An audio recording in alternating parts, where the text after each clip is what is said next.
Brainstorming. Useful border projects that Trump can build in place of the wall. You're probably aware that the recently passed Omnibus Spending Bill forbids President Trump from spending any money to build a border wall based on any of the prototypes. That doesn't mean, however, that Trump can't build something that will serve the same purpose.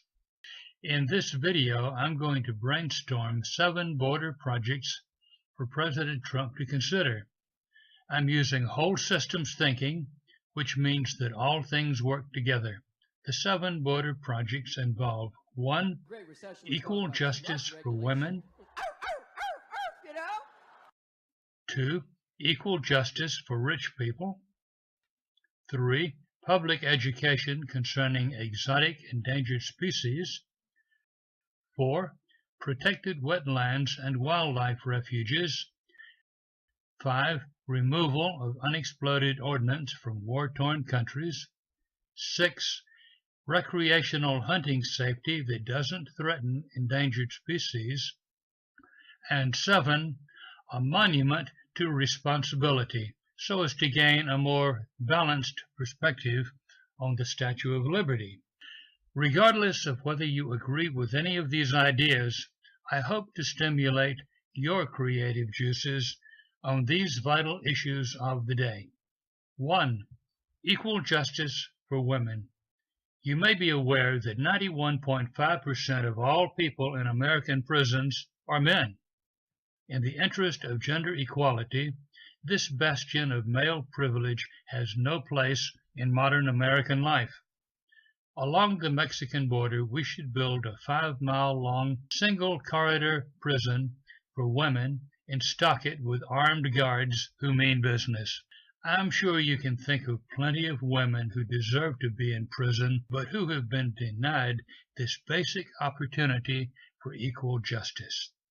2. Equal justice for rich people.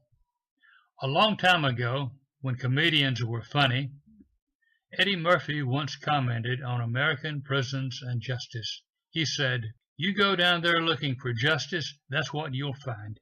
Just us." He was referring to there not being enough white people in prisons, but really, regardless of ethnicity, there aren't enough rich people in prisons. We should extend the corridor prison a few miles and put out the welcome mat for rich people who should have been put in prison a long time ago. As for the building materials, remember, we are using whole systems thinking. When old buildings are torn down, the rubble doesn't have to be hauled away to some landfill. It can be recycled to build these border projects. And if you're wondering where we can get the prison bars, I'll tell you in a couple of minutes. Whole systems thinking, remember? Number 3, exotic endangered species public education. Public zoos that are located within 50 miles of the Mexican border can be relocated right up to the Mexican border. Americans living near the Mexican border will be able to enjoy a form of environmental education that may have been previously unknown to them. Instead of looking at ugly fences or imposing walls, they can look at exotic animals. Number 4, protected wetlands and wildlife refuges.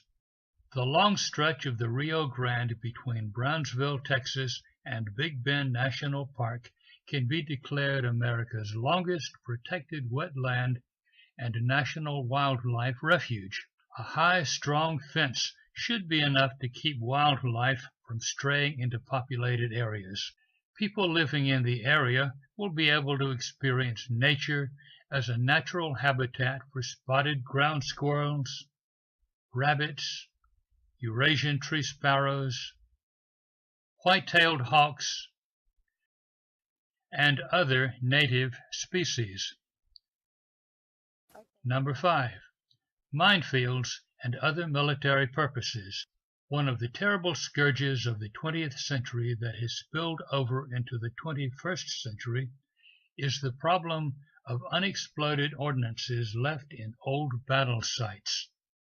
Worldwide, more than 100 civilians are killed by landmines alone.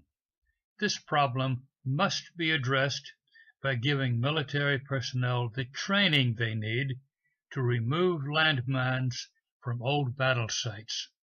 Whenever landmines are safely removed from old battle sites, these landmines can be relocated, for training purposes of course, to unpopulated areas along the Mexican border. There, under the watchful eye of the United States military, humanitarians can be trained in the art of locating landmines. Number 6. Safe recreational hunting. Hunting has always been popular with many people and controversial with many others. Still, it's possible to find areas of agreement. Hey, Tiny, did you get something? Tiny, what'd you get? Tiny! Tiny! 911, what is your emergency, please? Yes, please help us. I think he's dead. What do I do? Sir, calm down. I can help you. We'll walk through this together. First, I need You to make sure. He's dead. Well, I can do that. Hold on a second.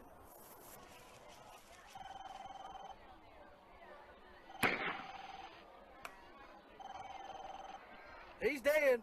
Now what? Since most people don't believe in unicorns, animal rights advocates will have no reason to object to government-issued licenses to hunt unicorns in certain forested areas along the Mexican border. And as we all know, unicorns are magical creatures that are able to disguise themselves by changing their shape. For that reason, almost anything that moves might be a unicorn. Number 7, the monument to responsibility. Many times in my life, speakers have said something like, "We have a Statue of Liberty on the East Coast. We should have a Statue of Responsibility on the West Coast." Well, we already have a monument to sacrifice on the West Coast. It's called the USS Arizona Memorial, and it's in Pearl Harbor, over there in Hawaii. California is the middle coast. We should erect a monument to responsibility along the U.S.-Mexican border, and it should serve as a reminder that words and actions have consequences. I already know where we get most of the building materials to build this monument to responsibility. Hollywood celebrities and political high muckamucks often tell us that it's immoral to have walls to keep people out. We should send in the bulldozers to tear down the walls they have built around their palatial mansions and gated communities, and use the rubble to build the monument to responsibility. The metal gates on those walls can be salvaged to provide bars for the prisons I mentioned earlier. Now, how would this monument to responsibility work? Each section of the monument would be 30 feet high and 100 yards long. At the top of each section, in letters 5 feet high, we could put the name of a Hollywood celebrity or politician who virtue signals that we should place the convenience of illegal aliens ahead of American lives and property. Just beneath the virtue signaler's name, we can put a quote, something that person said as an excuse for keeping illegal aliens in the United States. In smaller, though still readable letters, we can put the names of American citizens who were murdered by illegal aliens or in some other way were victimized by illegal aliens, along with the victim's age and the date that the offense occurred. For example, one section of the monument would have Nancy Pelosi's name at the top. Just under her name would be 2 quotes, one in which she tells a grieving mother that illegal aliens don't break the law in sanctuary cities. Yeah, she really said that. The other in which she thanks illegal aliens for bringing their children into the United States. One of the many entries under Pelosi's name and quotes would read something like, Catherine Steinle, age 32, murdered by an illegal alien in Nancy Pelosi's congressional district. in the sanctuary city of San Francisco on July the 1st, 2015. Dozens, if not hundreds, of other entries would be on Nancy Pelosi's section of the monument. Nancy Pelosi has also said that a border wall would be completely useless because illegal aliens can always fly across. In her state of mind, she's overlooking two crucial points. Number one, every international airport requires passengers to go through customs. Point number two, very few illegals at the border would have enough crumbs to pay smugglers to fly them across. Jimmy Kimmel is fond of using illegal alien children as human shields. The section of the monument with Jimmy Kimmel's name on it can include children who were murdered by illegal aliens. So many political parasites and Hollywood hypocrites have agitated to put illegal aliens ahead of innocent Americans that the monument to responsibility will probably be more than 10 miles long. A final word. You've probably heard of something called the Statue of Liberty, and you've probably read a few lines of Emma Lazarus's poem that claims that the purpose of the statue is to welcome immigrants. Well, here's the truth.